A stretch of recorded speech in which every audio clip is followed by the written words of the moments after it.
భద్రాచలంలో జరగనున్న రాకదిలిరా సభకు సర్వం సిద్ధమైంది. రాబోయే ఎన్నికలే లక్ష్యంగా చంద్రబాబు పార్టీ శ్రేణులు సన్నద్ధం చేస్తున్నారు. ఇప్పటికే 21 పార్లమెంటులో టీడీపీ సభలు నిర్వహించింది. ప్రభుత్వ వైఫల్యాన్ని ఎండగడుతూ జగన్పై చంద్రబాబు మండిపడుతున్నారు.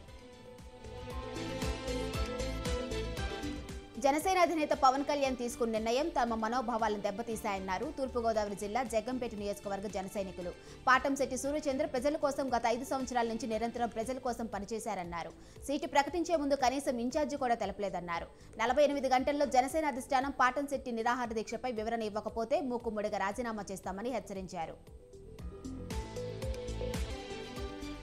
తిరుపతిలో షార్ట్ సర్క్యూట్ తో చెప్పుల దుకాణం దగ్ధమైంది. వివి మహల్ రోడ్లోని నోవా కలెక్షన్స్ చెప్పుల షాపులో ఈ ఘటన చోటు చేసుకుంది. ఈ ప్రమాదంలో 30 లక్షల ఆస్తి నష్టం జరిగినట్లు షాపు యజమాని ఆవేదన వ్యక్తం చేశారు. ఈ సంఘటనపై కేసు నమోదు చేసుకున్న పోలీసులు దర్యాప్తు చేస్తున్నారు. రానున్న ఎన్నికల్లో టీడీపీ జనసేన ఉమ్మడి అభ్యర్థిగా గుంటూరు జిల్లా తెనాలి నుంచి నాదెండ్ల మనోహర్ పోటీ చేయబోతున్నారు. బోస్ రోడ్డులోని జనసేన కార్యాలయానికి చేరుకున్న మనోహర్కి ఇరు పార్టీల శ్రేణులు ఘన స్వాగతం పలికారు. సర్వమత ప్రార్థనలు నిర్వహించి మత పెద్దలు మనోహర్ను ఆశీర్వదించారు.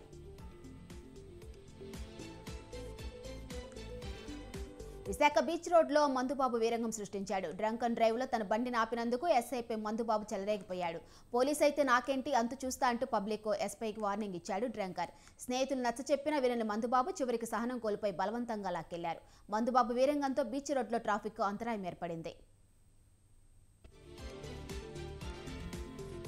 టీడీపీ జనసేనలు ప్రకటించిన మొదటి లిస్టు ఎమ్మెల్యే అభ్యర్థుల్లో సామాజిక న్యాయం పాటించారన్నారు పెనుమలూరు ఎమ్మెల్యే కొలుసు పాదసారథి. ఇందులో విద్యావంతులు సంస్కారవంతులు కూడా ఉండటం ఆంధ్ర రాష్ట్ర భవిష్యత్తుకి శుభపరిణామమన్నారు. వైసీపీలో సామాజిక న్యాయం కేవలం మాటలకే పరిమితమైందని టీడీపీ అభ్యర్థుల ప్రకటన ద్వారా చేసి చూపించిందని ఫైర్ అయ్యారు. వైసీపీ ప్రభుత్వంపై టీడీపీ ఎమ్మెల్యే అభ్యర్థి మాధవరెడ్డి మండిపడ్డారు. కడప ఇన్ఛార్జిగా తనను ప్రకటిస్తే జీర్ణించుకోలేకపోతున్నారని ఫైర్ అయ్యారు. మహిళని చూడకుండా మంత్రి అంజాద్ బాషా సోదరుడు అహ్మద్ బాషా అసభ్యంగా మాట్లాడుతున్నారని కన్నీటి పర్యంతమన్నారు. రానున్న ఎన్నికల్లో ఓటమి రుచి చూపించి కడపలో టీడీపీ జెండా ఎగరవేస్తామని హెచ్చరించారు మాధవరెడ్డి. మేడారంలో పోలీసుల తీరుపై బీఆర్ఎస్ ఎమ్మెల్యే కడియం శ్రీహరి మండిపడ్డారు. అగ్రంపాడులోని సమ్మక్క సారలమ్మ దర్శనానికి వచ్చిన మాజీ ఎమ్మెల్యే చల్లా ధర్మారెడ్డి అనుచరులపై పోలీసులు చేయి చేసుకోవడం సరికాదన్నారు. 30 ఏళ్ల నాటి కిరాతక చర్యలు కాంగ్రెస్ ప్రభుత్వంలో 2 నెలల్లోపే వచ్చాయని మండిపడ్డారు కడియం.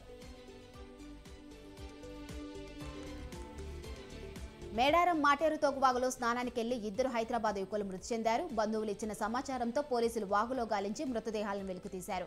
అక్కడి నుంచి అడవిలో 4 కిలోమీటర్లు భుజాలపై మోసుకొచ్చి చిలకలగుట్ట వద్ద బంధువులకు అప్పగించారు. అక్కడి నుంచి మృతదేహాలను పోస్టుమార్టం నిమిత్తం ములుగు ఏరియా ఆసుపత్రికి తరలించారు.